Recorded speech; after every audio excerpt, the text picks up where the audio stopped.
Button दाबा योजना टिकवा अजितदारांचा नवा वादा। अजितदारांच्या पोटातला आता ओठावर आलाय। मतांच्या बेगमीसाठी बहिणींचा कळवळा करायचा। योजना लाडक्या बहिणीसाठी की लाडक्या खुर्चीसाठी? बटन दाबा योजना टिकवा अशी घोषणाच उपमुख्यमंत्री अजित पवारांनी केली। महिलांच्या भल्यासाठी सरकारची योजना असल्याचं अजित पवार सांगत असले तरी त्यांनी ईव्हीएमचं बटन दाबायला सांगून ही योजना मतांसाठीच असल्याचं स्पष्ट केलंय। विरोधकांनी अजित पवार यांच्या या वक्तव्याचा मात्र समाचार घेतला। पाहूयात या संदर्भातला एक स्पेशल रिपोर्ट।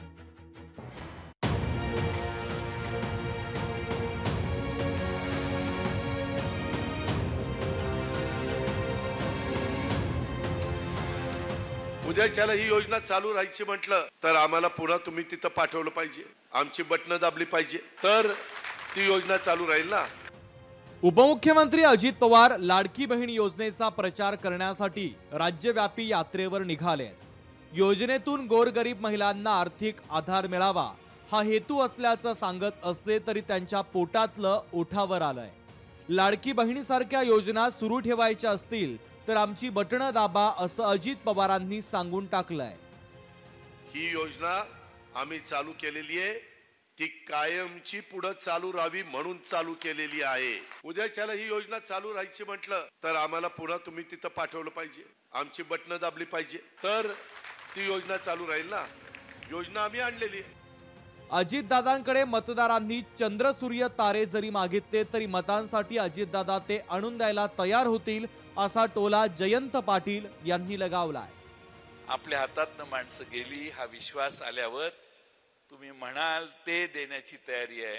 तुम्ही कुणी जर उभा राहून त्यांच्या सभेत सांगितलं हे बाकीचं काहीच नको, आम्हाला चंद्र आणून द्या, तर त्या चंद्र आणून देण्याच्या कल्पनेला देखील ते होकार देतील, कारण लाडकी खुर्ची वाचवायची आहे।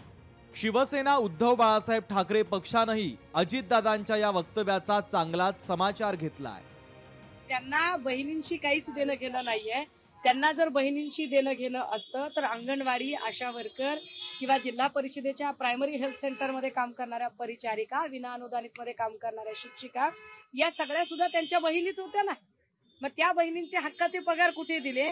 मुळात त्यांना त्यांची योजना ही लाडकी बहीण नाही, लाडकी खुर्ची योजना आहे आणि लाडक्या खुर्चीसाठी चालले ते सगळे प्रयत्न। निवडणुकीच्या तोंडावर महायुतीला लाडकी बहीण आठवल्याचा आरोप काँग्रेसनं केलाय। ठीक आहे, तर त्यांना त्याच्याशिवाय काही दिसत नाही। 10 वर्षात त्यांना लाडकी बहीण आठवली नाही, लोकसभा निकाल नंतर त्यांना लाडकी बहीण आठवली, चांगली गोष्ट आहे। निवडणुकीच्या तोंडावर लोकप्रिय योजनांचा सुरू असलेला पाऊस मतांच्या बेगमीसाठी आहे। मतं दिली नाही तर योजनांचा पाऊसही औट घटकेचा ठरण्याची भीती मतदारांना वाटू लागलेली आहे। महेश महाले, लोकशाही मराठी, नाशिक।